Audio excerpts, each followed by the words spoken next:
What's up, everybody?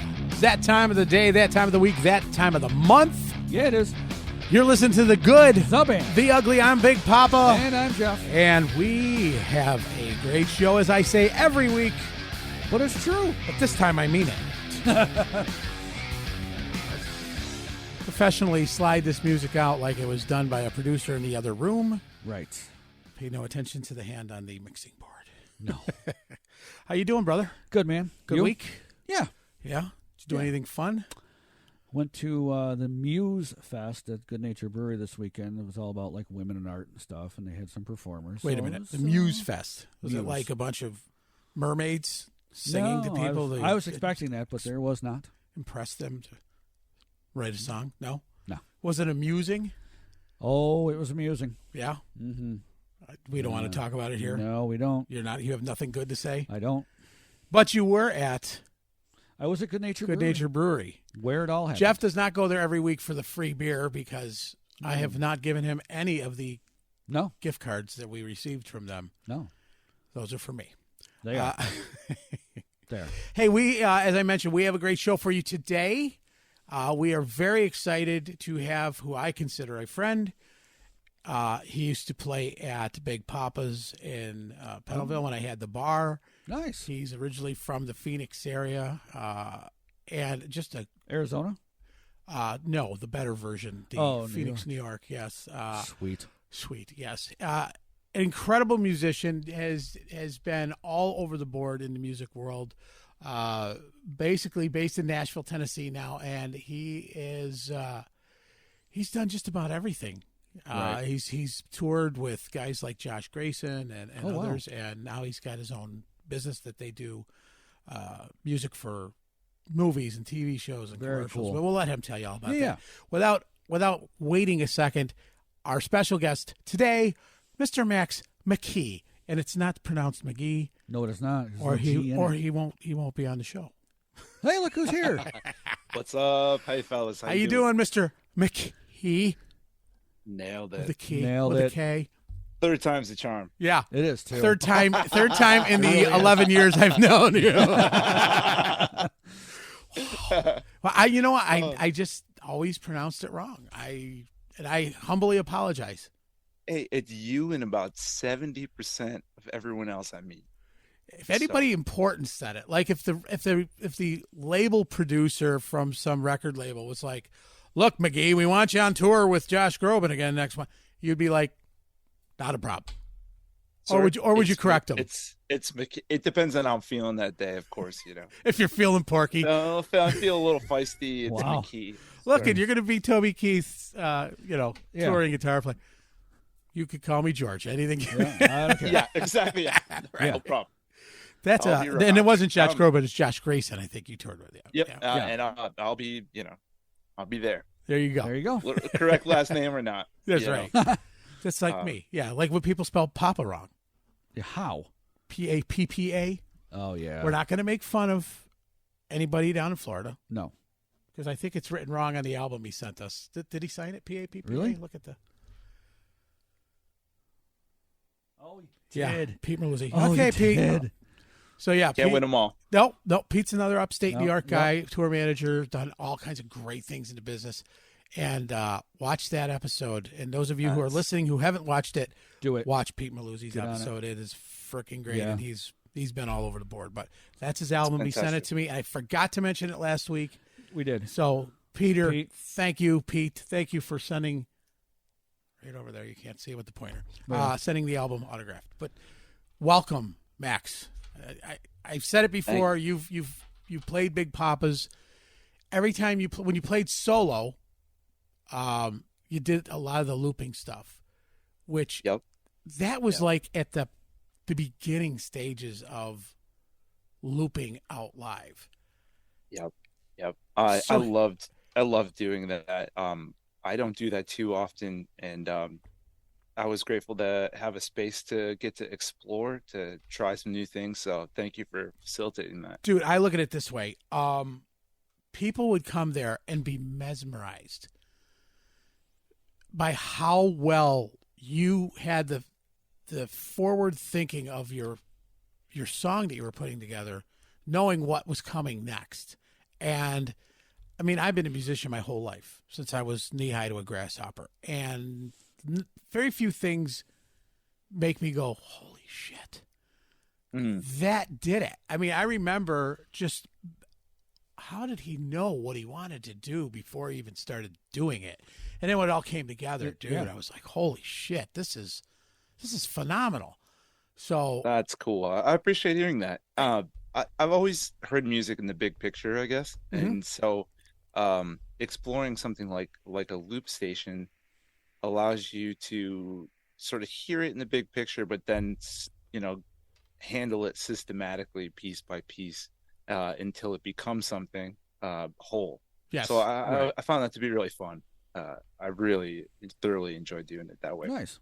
I think what the fact that it was so new, now we hear it, and I'm like, well, Ed Sheeran stole it from me. Of course he did.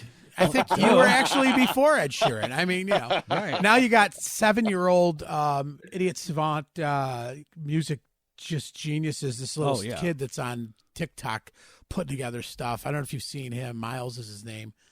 Yep. I'm like, that continues to blow my mind seeing these young kids coming up, and it's inspiring too. I mean, they're going to push the craft. That's what it's all about. Well, years ago, and showing my age, I remember seeing on Johnny Carson a young Tiger Woods at like 5 or 6 smacking a golf ball for Johnny Carson going, and you didn't think much. You were like, oh, that's pretty cool. And you don't think, well, what's that kid going to become?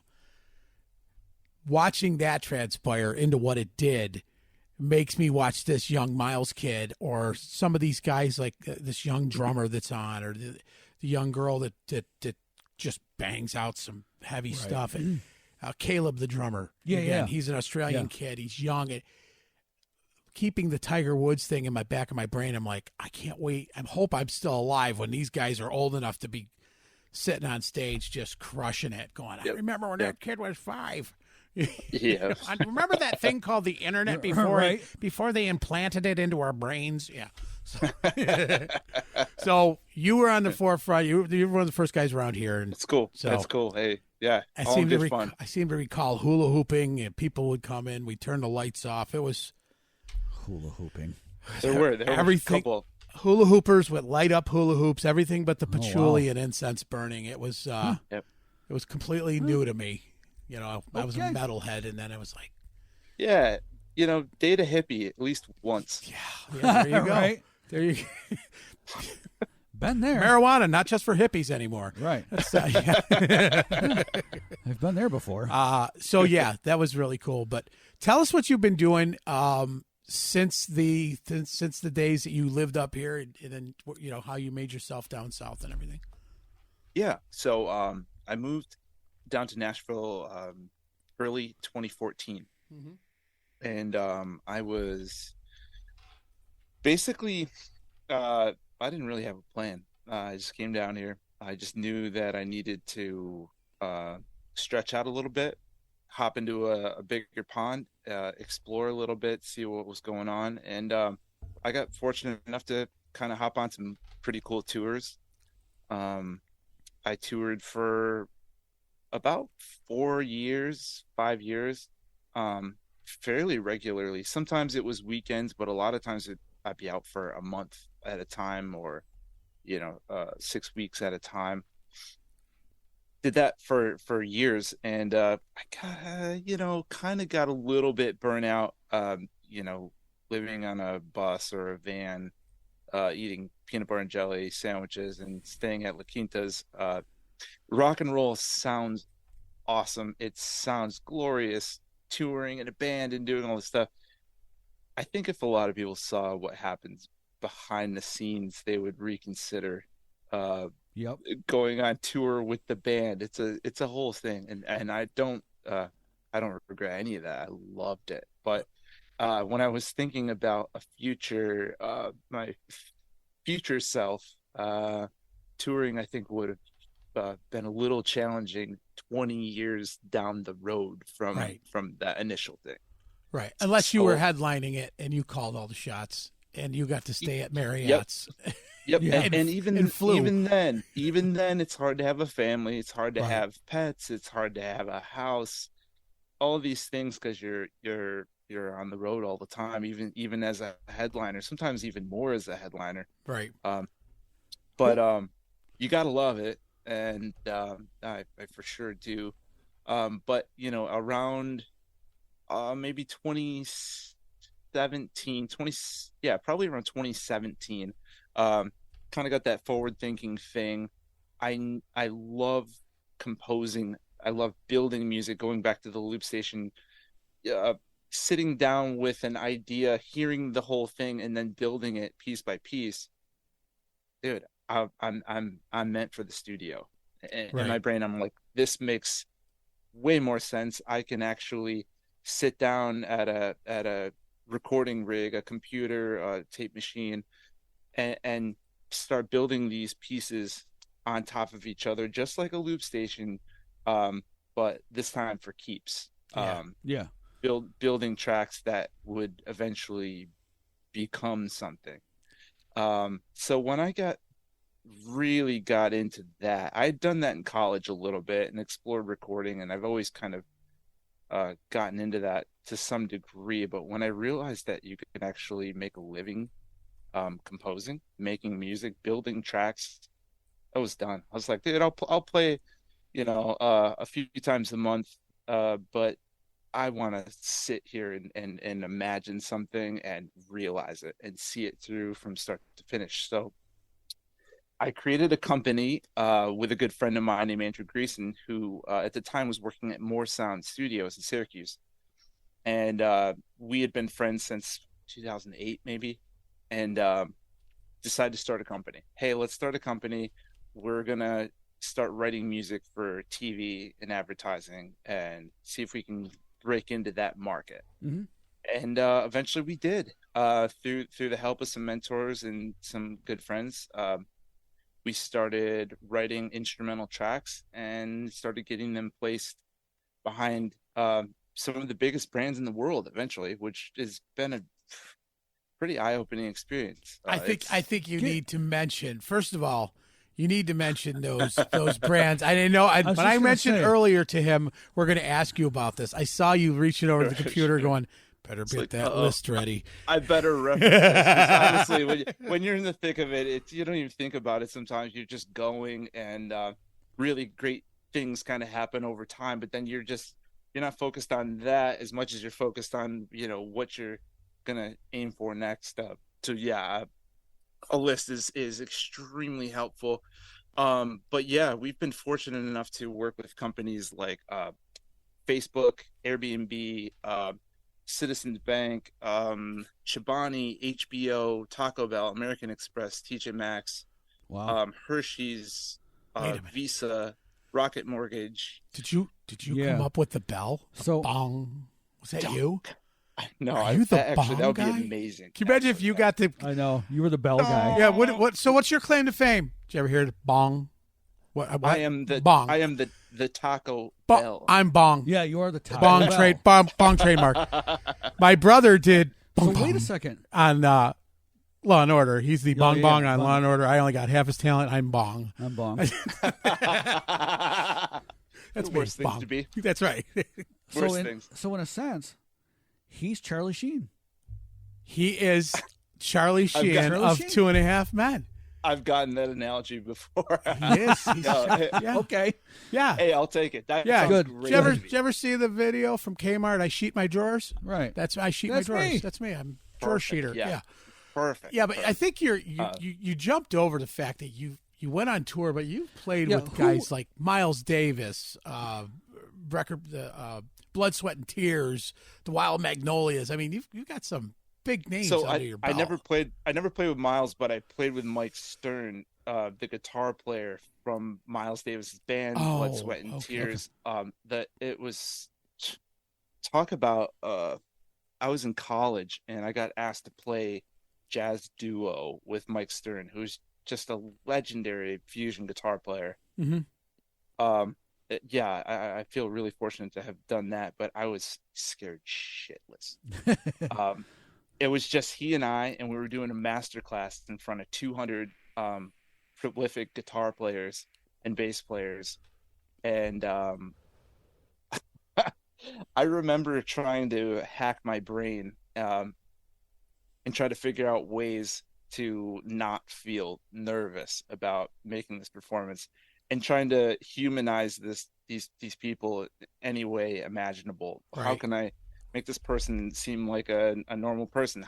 How can I realize that this person is just a normal person? You're right. They're just mind-blowingly good at their instrument. Right.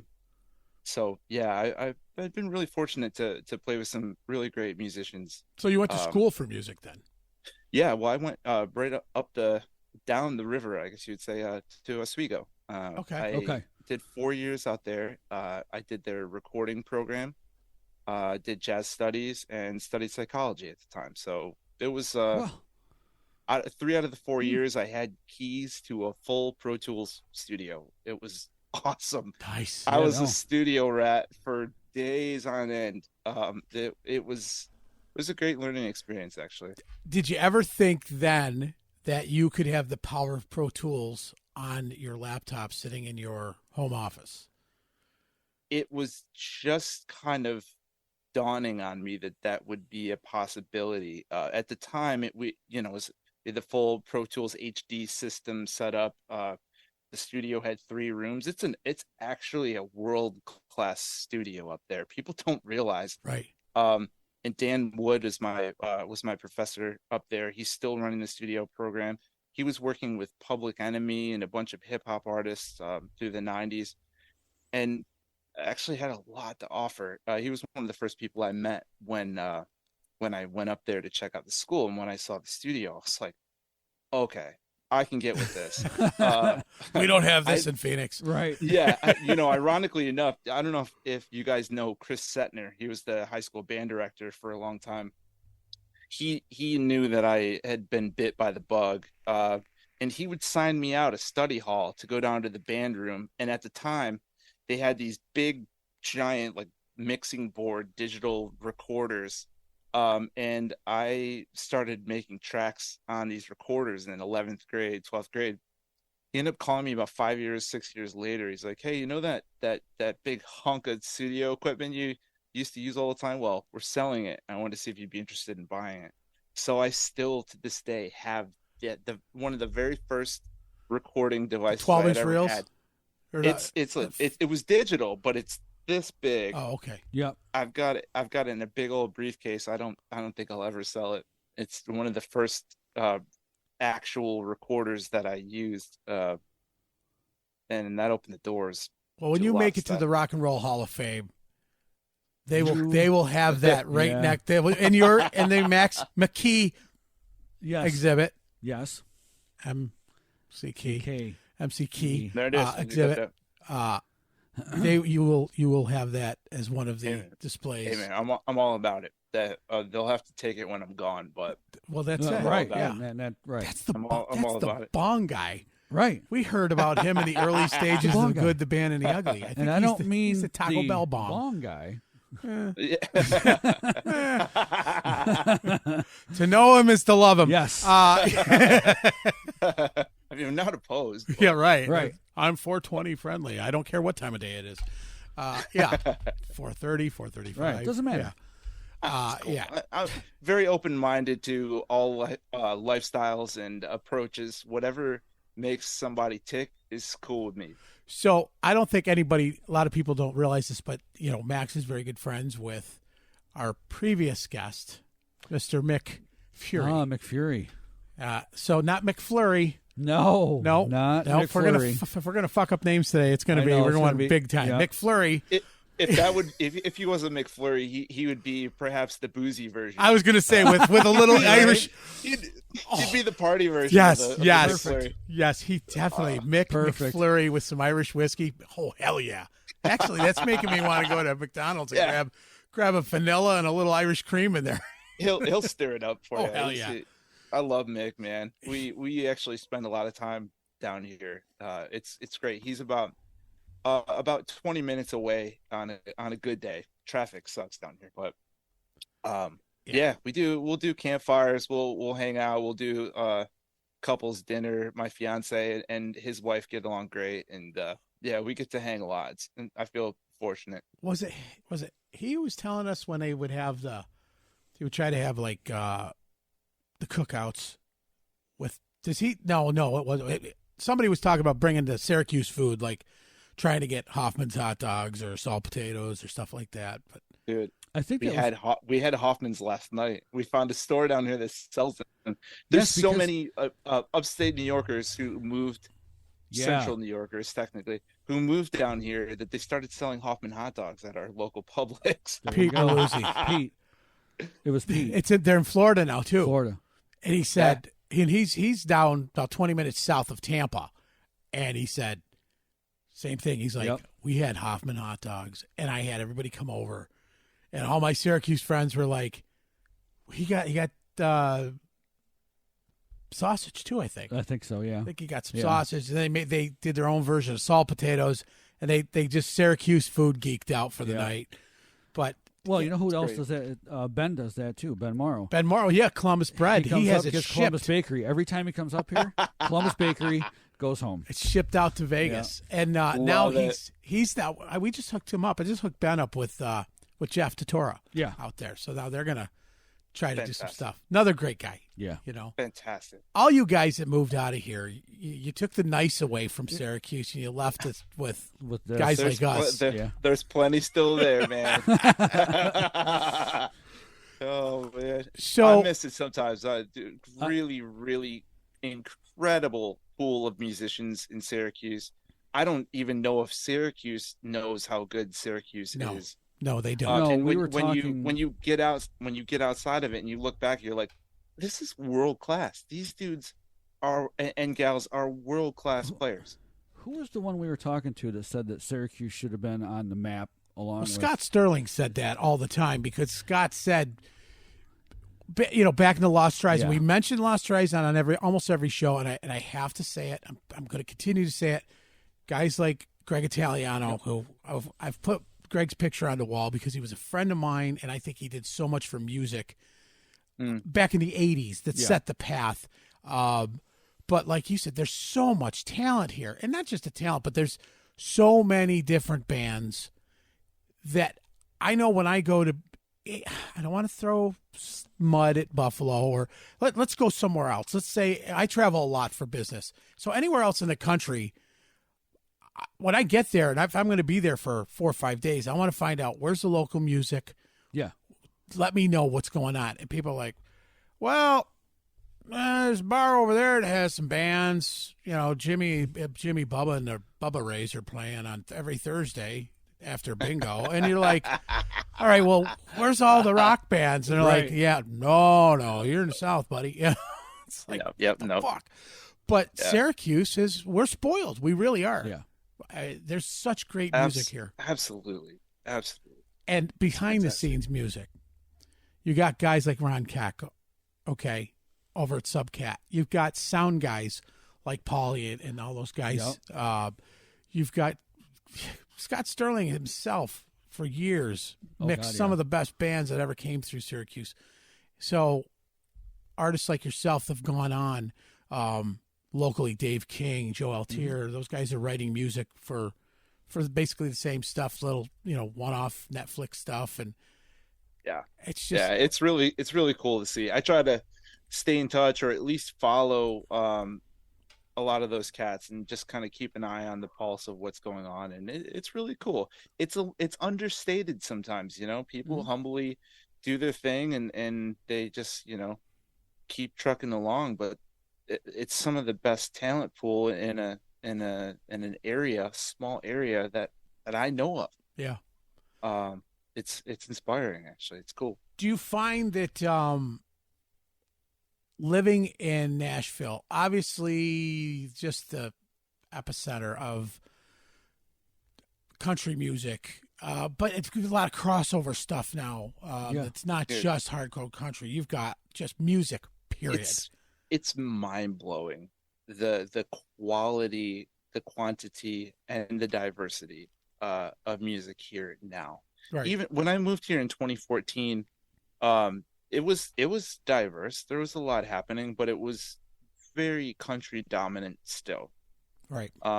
And in the past almost 10 years, um, you could go to a different club every 15 minutes, with the exception of Lower Broadway, which is really tourist dominated country and rock sort of stuff. There's even some diversity there, but if you go over to East Nashville, or if you go south in Wedgwood, Houston, like you could find a neo soul band, and then you can find some indie garage rock band, and then you can find a rhythm and blues band, and then a jazz quartet. Yeah. And the top of their game, in their respective genres. It's so humbling and so inspiring, Being to just go on a Tuesday night. Yeah. Right. And you can see 15 shows that will change your perspective of music. It's really cool. Do you find that it's oversaturated though? And you can get lost in the shuffle so easily. It's like years ago everybody moved to LA to be a movie star. Right. And they get there and they're like, well, my waiter has a screenplay he's written. My bartender has his headshot waiting to come with your Manhattan. And so you get, but then you get noticed somewhere like wherever, Syracuse, having a new film studio set up here. And, you know, do you find that it's so easy to be seen nowadays with a digital age that you don't need to live in Nashville? Or do you feel that Nashville, even though you can get lost in the shuffle, has opened so many doors for you, and you wouldn't, I mean, you've fallen in love because of the culture, the music in the area, but that's a really great question, and I'm pretty smart. I Zip it. He's laughing because he knows that not to be. He's like, you're not smart. You owned a bar, you idiot, in Pennellville. had a good time. I think I could ask 5 of my friends down here that same question and get 5 different answers. Right. So I'll just preface that by saying this is my perspective. I don't think you need to live here. I really don't. But I don't think there's anywhere else in the world like here. Right. And if you get inspired by live music, if you get inspired by being in community with people who approach the world the way that a musician does, there's a running joke that you could throw a stick anywhere in Nashville and hit a guitar player. Right. Yeah. It's I'm in Syracuse. Stop it. There's so much to experience that it's really hard to experience in other places in the country. Let's just say you've got like a boutique instrument that needs repair. There's 10 guys in town that can fix that. I've got an accordion that I inherited. I don't play, but I inherited. I got a list of 7 guys who could fix it.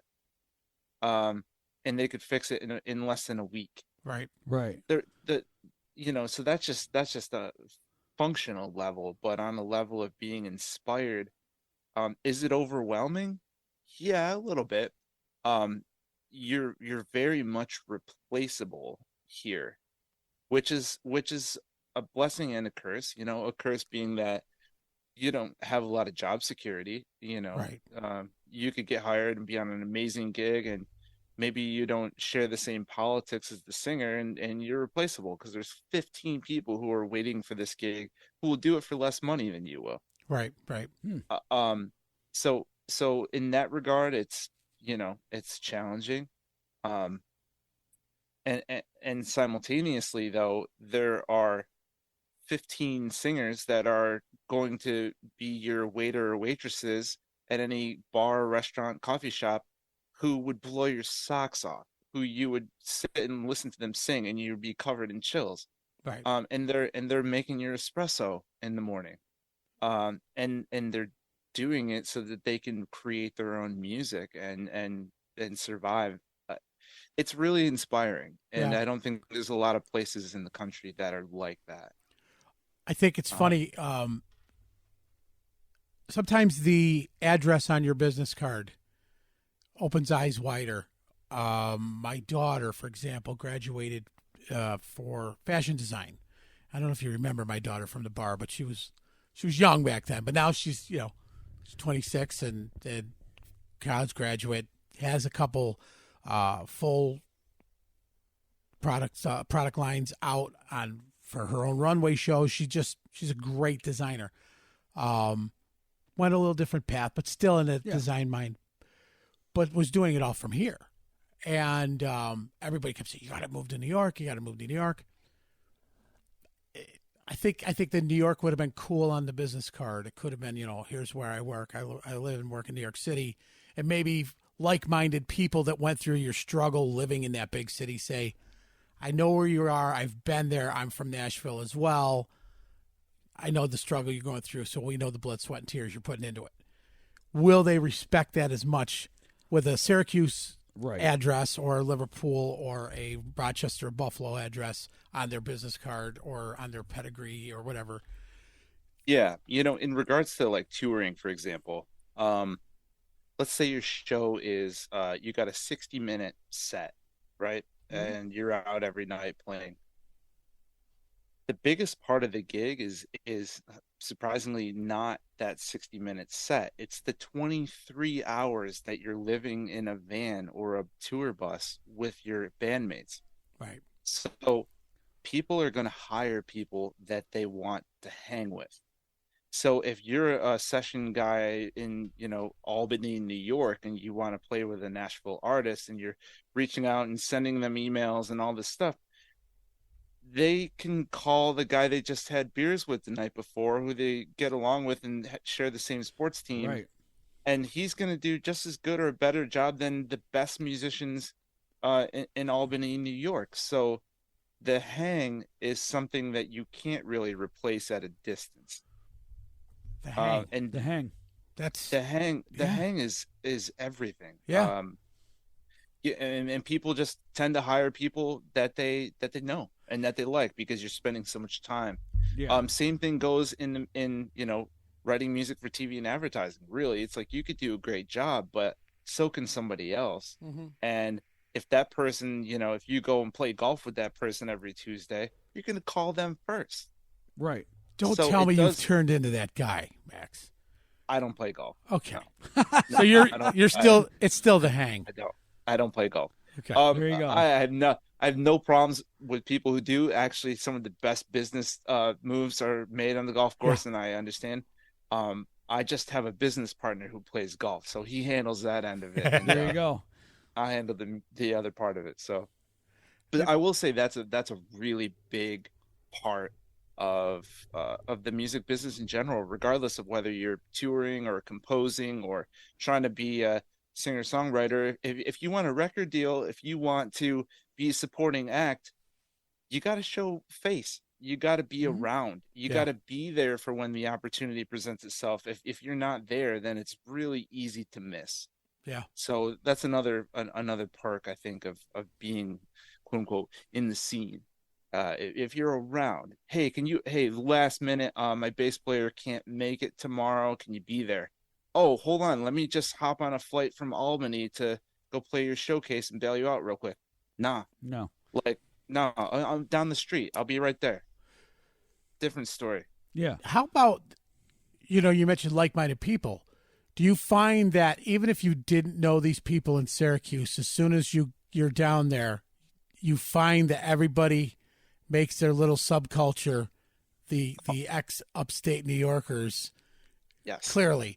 Yes. Friends in Florida, same thing. Because we're assholes. I mean, in a nice way.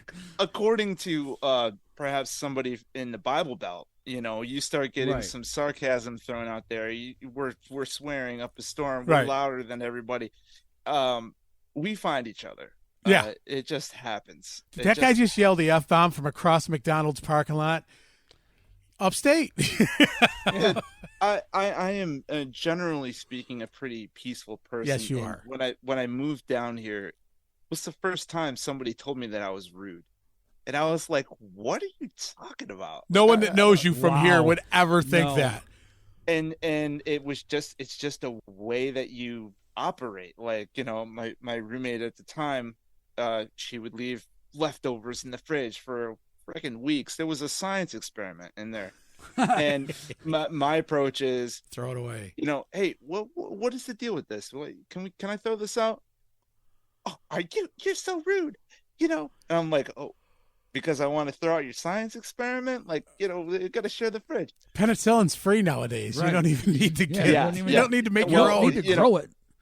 A lot of the southern approach to that would be, oh, hey, sweetheart, how's your day? Yeah, how you doing? Yeah, hey, listen, I was wondering, I saw this food that you have in here, and I was wondering, what can I do to take care of that for you?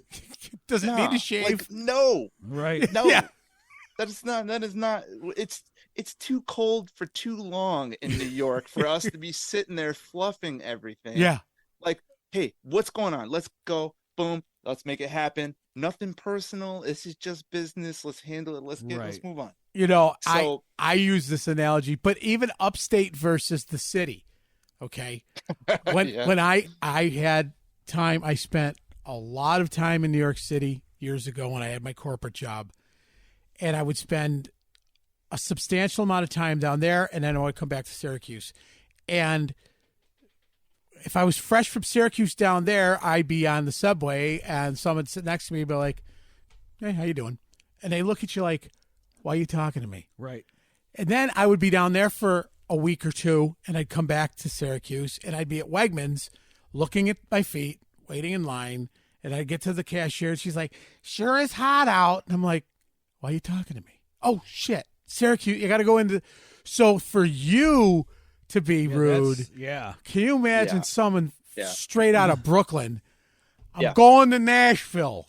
It's a culture shock. It's a culture shock, being in the Bible Belt. But honestly, it is kind of pleasant, honestly. I mean, it is a little bit of fluff. If someone says, bless your heart, it might mean, not, you can't take everything. Go bless yourself. Mike. Yeah. Bless your heart, my friend. Bless yours too, Jeff. You're my favorite mother fluffer. I love it. So, it took a little while to adjust. But I will say, in a city like Nashville, people often choose to be here versus I'm just born here and that's just what I'm dealing with, and this place sucks and I hate it, but I'm not going anywhere.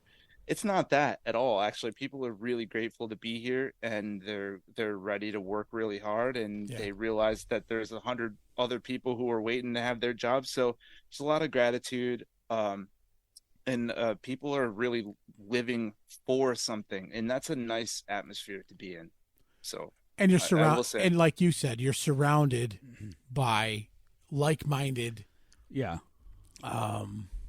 artist types that want to be creative, and whether you could be at the coffee shop, you could be at the coffee shop, and you're like, somebody, mentions something about a session that they're on, and then all of a sudden you're talking about, what preamps you use and how do you combine your AKG microphones with, your Shadow Hills Mono Gamma mic preamp. That would just, I could name maybe like a half a dozen people total in the city of Syracuse where that conversation would be happening. You'd already know each other. Yeah, it can happen. It can happen at the local cafe. That's cool. It's really cool, and it's really inspiring in that way. I found New Orleans to be the same way. Yeah, when I was down there, it was just New Orleans is one of my favorite places to go for culture, music, food, everything, and I'm blessed with the fact that my job does bring me places like that, and I've had the opportunity to play music in places like 2 weeks. I'm going to Chicago to do a show there, and it's mixing a work show with a music show. Is cool because it's like this is paid for, and I can fly up. Fantastic.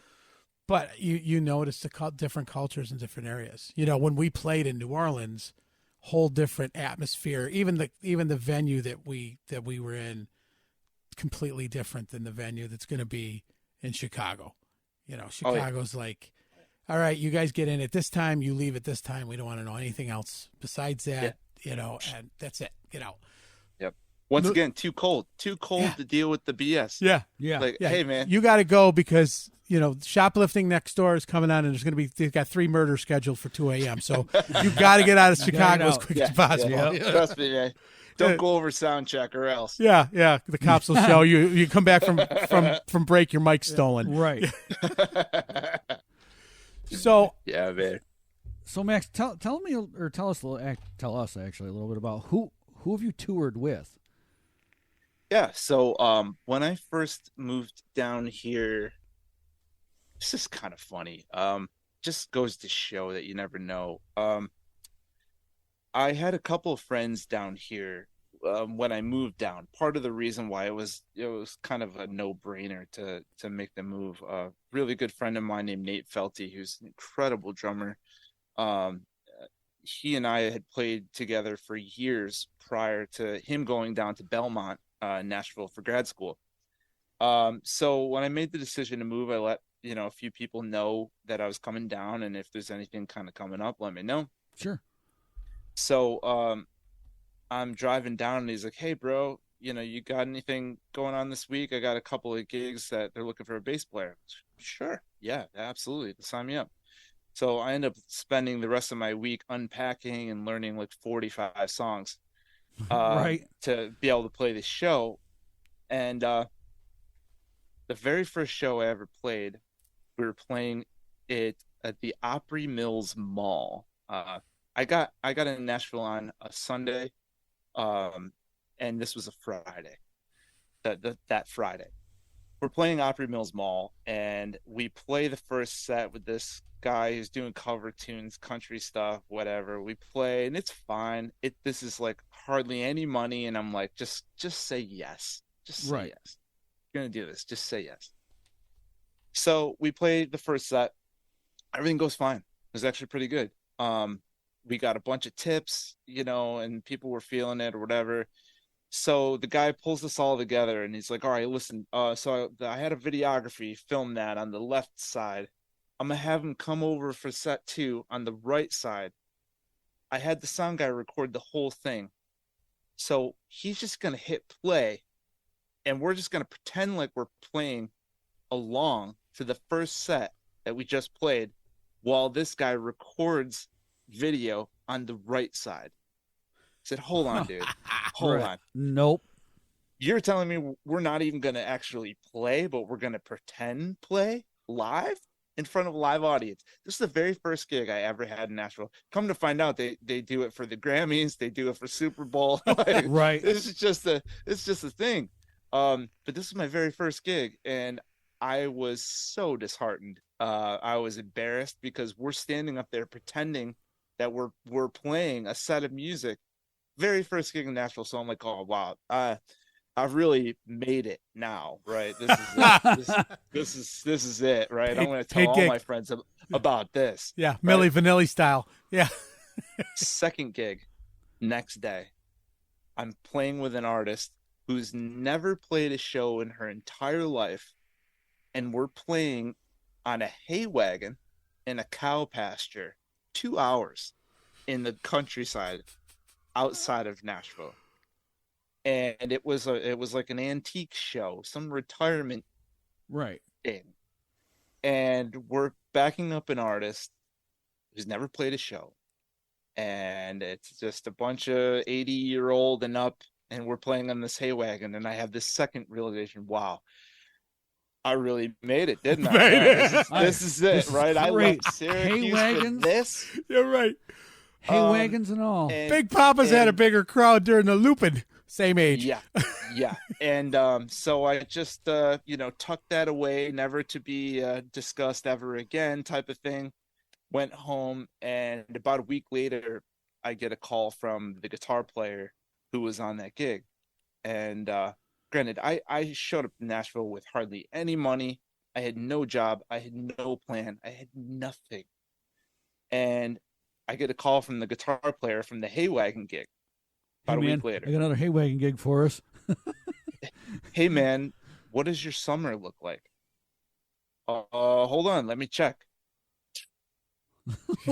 let me look. I got nothing. I have nothing. Right. I have nothing. But I'm not going to be like, oh, dude, I'm wide open. I've got nothing. I just hang on. Let me just check real quick. See if I got a couple openings here. Yeah, it looks pretty good. What's going on? Have you ever been on a tour bus? It's like, well, yeah, but never as the band. Right. He's like, well, I was the groupie. you want a gig playing bass for American Idol guy Josh Grayson? It's like, yeah, actually, yeah, I'm interested. What else you got? Like playing this off like I'm not starting to break a sweat, but I'd been in town for a couple of weeks tops, and all of a sudden I was on a tour bus headed to Oklahoma, and it was really cool. It was talk about count your blessings, but I started to tour with Josh, and that turned out to be a whole scene. You realize that sometimes the most talented dudes are the most complicated dudes or chicks. I learned a lot really fast. But I had been in town for less than a month, and I was on a tour bus. What month did you move? This is a dumb question, but I've got a reason. What month did you move down there, roughly? I moved. It was Easter, which also happened to be 4/20. Okay, in 2014. Imagine that. So here's why. I run into your mom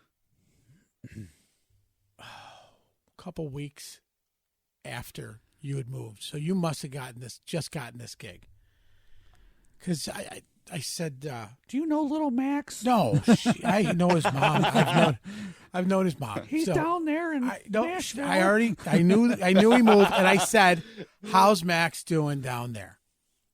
She said, "Well, you must have just seen your mom for Easter and then moved or something pretty damn close to it." I split on Easter when I drove down, and she said, "He just moved. I saw him at Easter or for Easter, and basically he's telling me about this gig." And I'm like, wait a minute. He's been gone like 3 weeks and he's touring with Josh Grayson already. Because I follow American Idol and I knew who he was. Yep. And she's like, oh, yeah. She goes, it's wonderful. And I said, and you're not with him? She goes, it's going to be hard, But she was. We were at the gas station there, right in downtown there. And she was walking in, I was walking out, and of course we had to stop. And if you've ever met his mom, you'll know where he gets you get his personality. Yeah. She's the nicest person you ever meet. I've never seen her without a smile that touches from ear to ear. Yep. And you could talk to her for 2 hours about a pixie stick, and she would make it interesting. So I remember this. She's a gem. She's and she is, if she's listening, which I'm sure she is, because you'll tell her that you're on this show. That's why I'm trying to keep my swearing and everything at a minimum, out of respect. Well, she knows the other side of me, so he's calmed down over the years, right? Yeah. So I remember this conversation with her, and I was like, somebody I know is going to be famous. This is cool. I wonder if I can get tickets. Yeah. So that's cool. Yeah. It was a trip, man. It was pretty cool. So I toured with him for a while. I took a gig doing a production company. We were doing like a Nashville review. So I toured with that. That was called Live from Nashville, and it was pretty cool. We would be out. There were 11 of us. I was musical director, and we were doing like a whole Nashville review, big theaters and stuff like that. So Goose was on drums. Joey Grossvent was on bass. Love Joey. And I was playing guitar, and we did that tour for a couple of years, in between doing some other stuff. Ended up touring with this guy named Rich O'Toole from Texas, and toured with him for a couple of years as well. Got to really know the state of Texas, which I grew to love. Mm-hmm. And had some of the best barbecue I've ever had in my life. Dinosaur who? Yeah. I mean, actually, what's cool? Being on tour like that and trying all of that, I realized actually Dino's really good. Banging, yeah. Nationally really good. We're really more fortunate than we realize. Yeah. It's actually nationally good. You need to come back home, and you need to try our newest place, who is going to be our newest sponsor. So I'm going to say it now. Yeah, right. Angry Smokehouse. Tried it in July. Killer, dude. It's fantastic. He's traveled. Really he traveled all over Texas, Memphis. It's really good. Yes, it's really. I was like, man, okay. So I think some people are making moves out here. I like this. But that's the same thing. But yeah, we've got some quality stuff going on up here. Yeah, in little old Syracuse. I love to see it, honestly, when you talk about, making a community and really just taking a look around and seeing how you can make something better than it already is. Like, I see that happening. Yeah. I like to see that happening. So I didn't mean to interrupt. So you're touring Texas, you're falling in love with barbecue. It was awesome. And I realized at that point, like, wow, okay. Long-term plan, this could be really challenging. If I'm, in my 50s or something, touring in a van, sleeping at La Quinta's. We joked La Quinta stands for Denny's out front. Or Waffle House, wherever you are in the South. Wherever you are, yeah. But that's when I started kind of staying at the hotel room for the charge by an hour. Yeah, just shifting gears a little bit, and I'm really grateful. I'm really grateful that I did. I still get to play a bunch of shows. I just don't have to play a bunch of shows. Yeah. Right. Yeah. And that allows me to be more selective about the shows that I play. The musicians that I play with, it's really nice. I'm in a good place for myself. Yeah. Yeah. So since you were the touring guy for quite a while, who's one of the people that you've met that you've always wanted to meet and been like, holy shit, I'm talking to this guy? Steven Tyler. Huh? Steven Tyler. Oh, really? Yep, that was really cool. That was really cool. He reminded me of like a little grandmother. I know that's everybody says, dude. Everybody says that. A friend of mine met him in Boston. Says he comes up to you and you're like, "Who's this chick?" He's like, "Hey, how you doing?" Yeah. No, I saw somebody post a picture of him, right, and he's got like his purple garb on and all this stuff. Yeah, and it's in this picture says Steven Tyler looks like your friend's mom who would let you drink as long as no one was driving home. Right.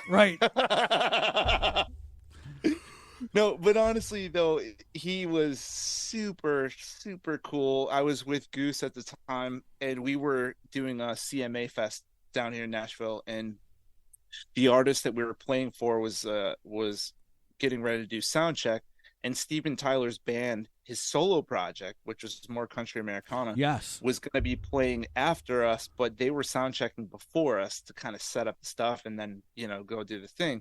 So we watched their sound check, and then we were the only two people kind of hanging out. So he like came up and started chatting, asking us what we're up to, and it was really cool. Just kind of thinking like, yeah, I grew up listening to this, and and here this dude is actually a sweetheart and is asking us questions about our band and like what we're up to and what it's like, being here, and that was awesome. And then when he walked away, did you and Goose just be like, don't wash your hands for days. I've got his DNA. Right. We can clone our own Steven Tyler. I've got sweat on my hand. Sweat on my hand.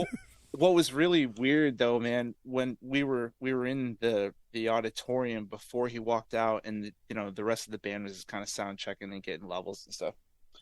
And I swear to God, dude, when he walked out, in my brain it was like the Skittles commercial where like all the colors start shooting out everywhere. That is his vibe. Yeah. And it literally, it was like in my mind's eye, all this, like, it changed the whole feeling of the room. I don't know what level he's on, but it's like some some high level shit. Well, we put these artists at the top of our brain. I think growing up, you don't even think someday I could meet them. Right. And then they walk into the room, and your whole perspective, it'd be like hearing a cat bark. It's just like, wait, you've never been that real before. Yeah. Now you're real. Yeah. I can actually shake your hand. Yeah. And God, please don't be a dick. Yeah. And ruin it. And it was so cool. So I mean, that was pretty high up there from what I can recall. Off the top of my head, that was pretty up there for me. Dude, you hit the top of the fucking mountain on that one. Sorry. Have you ever met somebody that was a complete dick though? Besides Mike? I mean dicks all the time. Besides Mike? I always paid him. I mean of the higher scale, like the Steven Tylers and nobody's really coming to mind at the top of my head, which is probably a good thing. He's lying. I don't think so. Why? You know why? Because it takes a dick to be a dick. I know. And he's nobody hates this guy. Everybody I know, and I've been asking around, somebody please give me dirt on Max. Right. Give me some dirt. They have none. It's like he's the honestly, nicest freaking guy around. Like, if somebody's like, throwing a temper tantrum at sound check, it's like, in my brain, I'm like, all right, well, clearly this person cares and they really want things to be right. Yeah. So I'm like, in my brain, I'm like, I don't know, kind of flipping it in some way of like, oh, I can understand that. And you've been friends with McFury for a long time, so you know that was coming. I've been flipping for years, bro. Right? No. Right? Oh, my God. That's awesome. So, no, but, it's not really coming to mind. That's cool, though. If I think of something, I'll bring that's it up, cool. But. So then it's going to bring me to the question that you I know you're perplexed on this, but you've got to have some stuff. Biggest like, oh crap, I can't believe that just happened. The big blooper, the big, we've had artists that fall downstairs. We've had artists that split their pants. We've had artists that been drunk and fell down. On national levels and local levels. Yeah. So come on, something had to go awry. So, all right, we'll both of these. I got two little ones. Okay. They're both, one's small potatoes and one's perhaps bigger potatoes, although no one knew. Thankfully. That's what we want to hear. For, because that's the premise of this show is people that don't ever get a chance to know what goes on behind the curtain can say, yeah. So I was first one, and this is an earlier career thing. I was playing in clubs since I was 15, I think, 14 or 15, and we were very not legal to be drinking, nor not even to be in the club. But club owners were really cool, and we, the band was good. We were always playing with older musicians. So I was playing at Freddy's in Mattydale. I don't know if you guys remember that place. I do. But I was playing with the band, and I was 16, maybe. I think I was old enough to drive, maybe 17 tops. But Mom was there anyways. Yes. So we're bringing this full circle. So, you're playing a gig, you're trying to meet chicks, you're trying to go out and chat and see what happens. Yep. So I've been making eye contact with this chick. I know where this is going. I know exactly where this is going. I know his mom. Go for it. Most of the night, right? I've been making eye contact. We've had a little vibe, whatever. So end of the night, she's kind of like hanging out side stage, right? And so I'm like, sweet. All right, I'm going to go up and talk to this girl. So I go up and talk. We hit it off. Great connection, whatever. Out of the corner of my eye, I could just feel the presence. Someone's watching me. I could feel it. It just tingled in the back of my head. And so I turn around, and it's my mom. And as soon as I made eye contact, it was like I opened the door. Yeah, come on over. Come on over, Mom. Meet your new daughter-in-law. So here she comes, beeline, and I'm like, shit. I'm in this spot where I'm about to be like, well, hey, let's get out of here. Let's I don't have to be to school till 9. Yeah. Let's go outside and make out in the parking lot. I finally have my own car. Let's do this. Right. And my mom just beelines. And so I'm like, all right, let me turn my back here and just pretend like she's not even there or whatever. And so I'm just chatting with this girl, and then my mom just pops over and she's just standing. And I don't know if I ignore her, maybe, maybe she'll go away. Nope. Shoulder tap.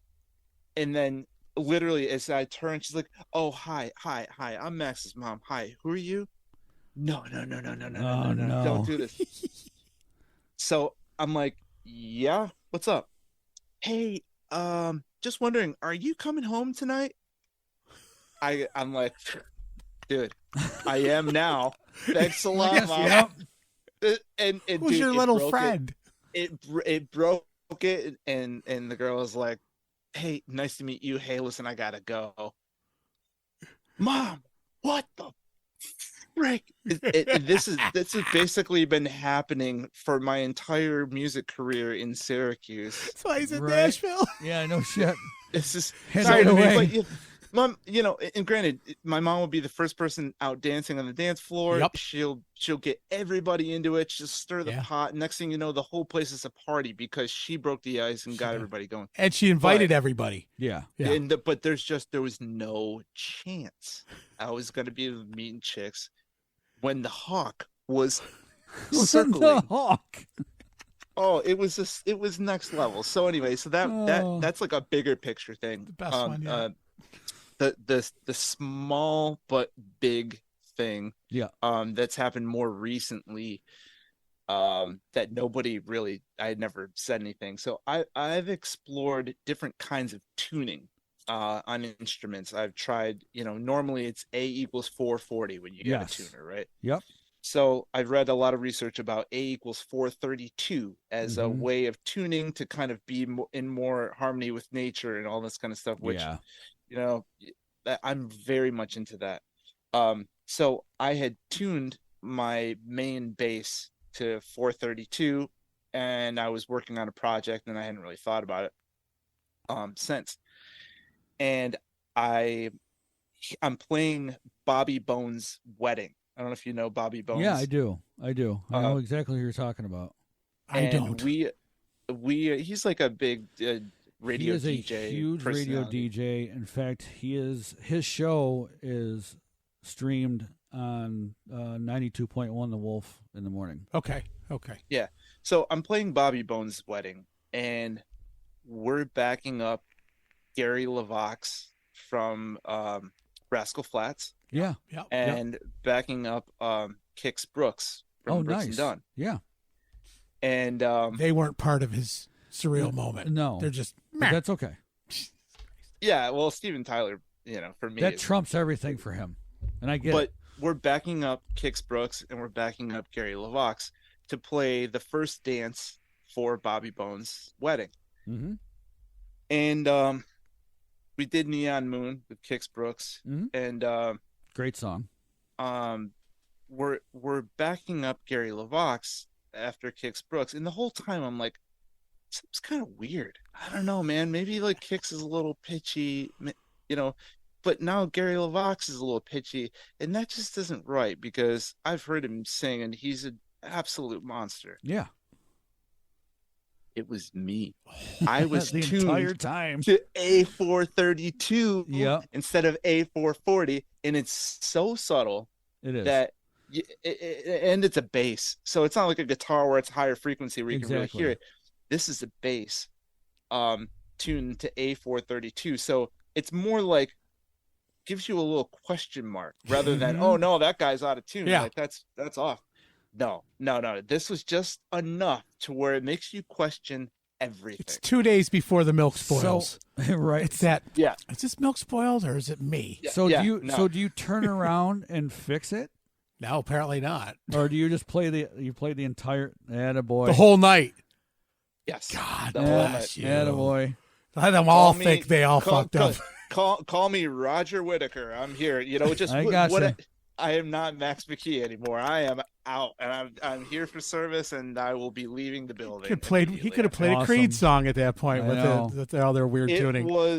It didn't dawn on me until after we had played both of those songs, and I realized, holy shit, I've been in the wrong tuning this whole time. That was almost a Kevin Dean moment when they're playing overseas in Europe with Brand New Sin, and Joe Altier loses his mind. Why the fuck is there a feedback? He loses his mind on the sound guy on stage. His monitor keeps feeding back.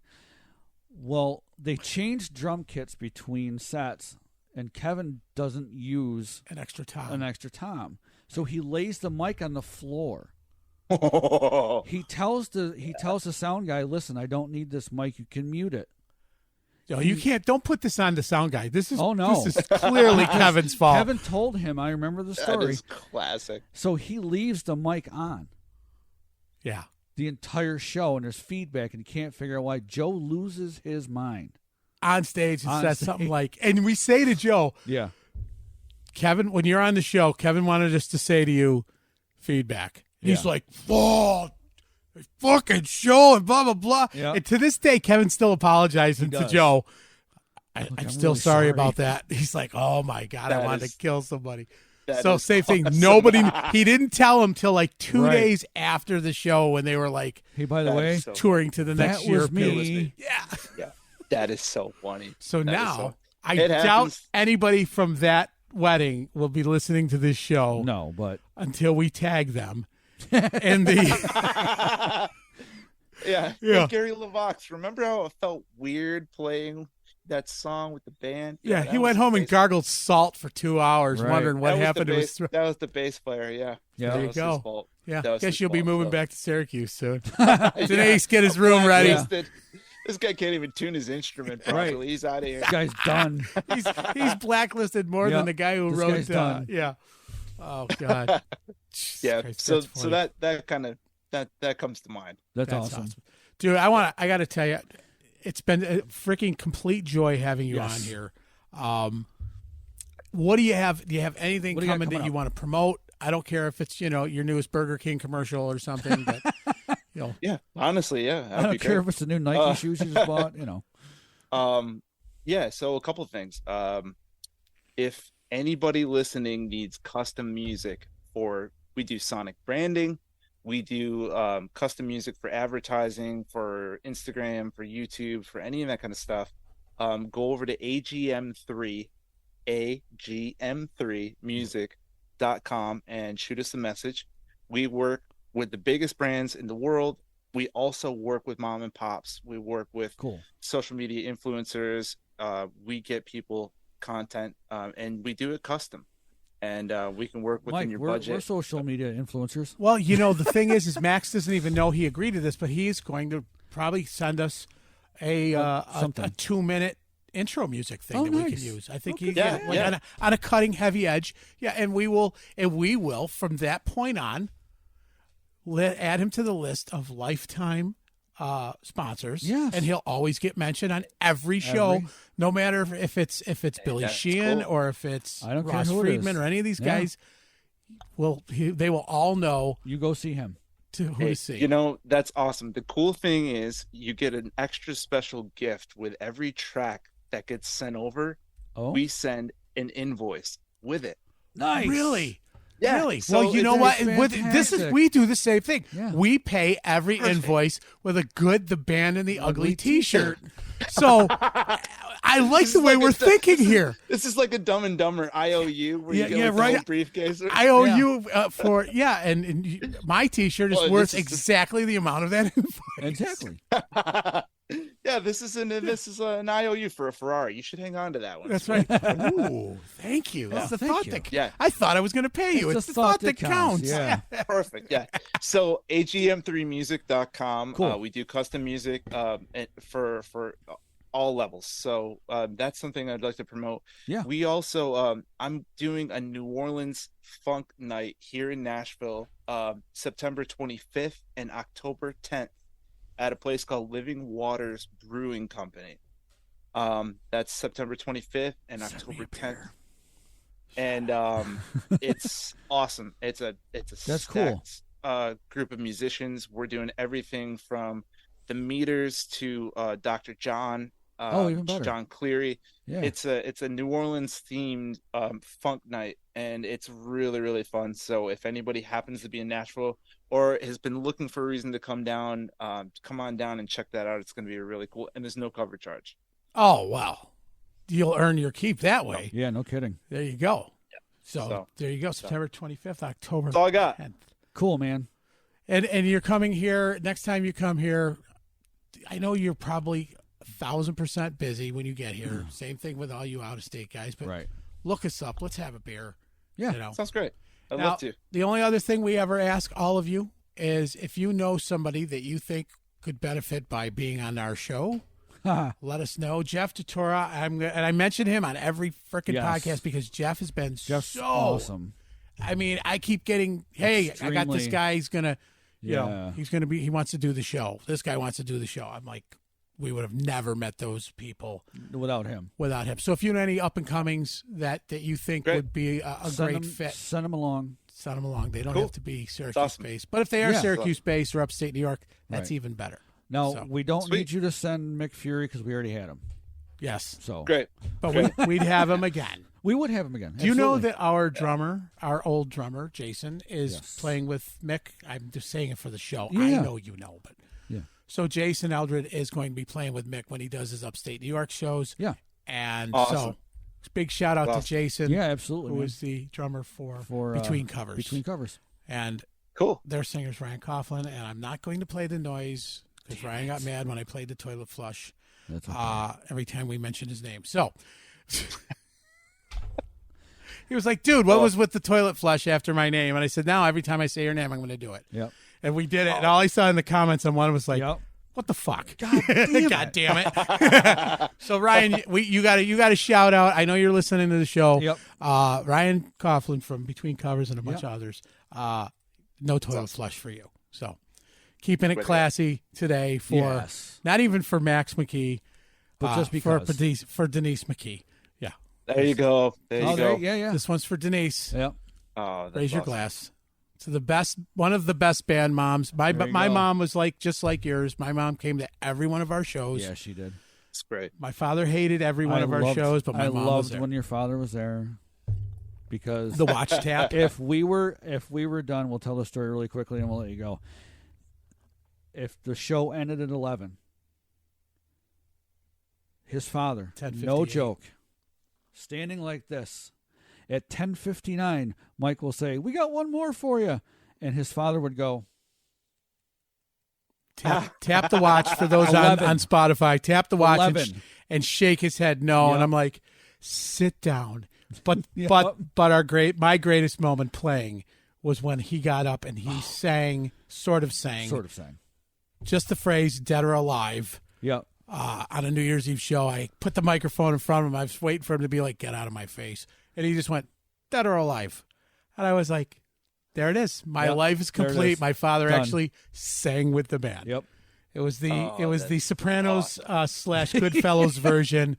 Dead or alive, and I can make him dead. Yeah, just dead, no alive. Fantastic. That's fantastic. Max, yes, thank you.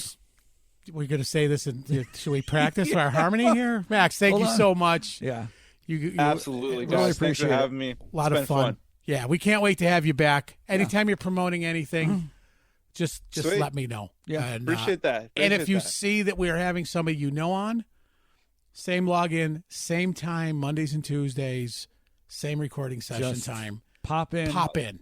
We don't care. Fun. We'll see you plop in. We'd be like, "Oh, wow, look who's here! Look who's here!" Well. This is better than Mr. Rogers' Neighborhood, brother. Yes. You can Mr. Peabody us anytime you want. That's fantastic. So many kids are like, "Who the fuck is Mr. Peabody?" Yeah. So there you go. Anyways, brother, thank you so much. Thank you, guys. All right, absolutely. Talk to you soon. Thanks, Max. Thanks. All right, take care. See you, brother. See you. There you go. The great Max McKee with a K. Yes. Not McGee, but McKee. Right. All these years I've been saying it wrong. And I've written it. I've promoted it. Whenever he was playing at the bar, I promoted that he was going to be there, and I still screwed it up. Hey, you know what? He still did the show, and what a great guy. Yeah. So that was fun. things that we want to promote. Well, we want to make sure that people are buying tickets for the Femmes of Rock. September 22nd, Sharky's Event Center. My God, you've got to go. You've got to see that. this. You just have to.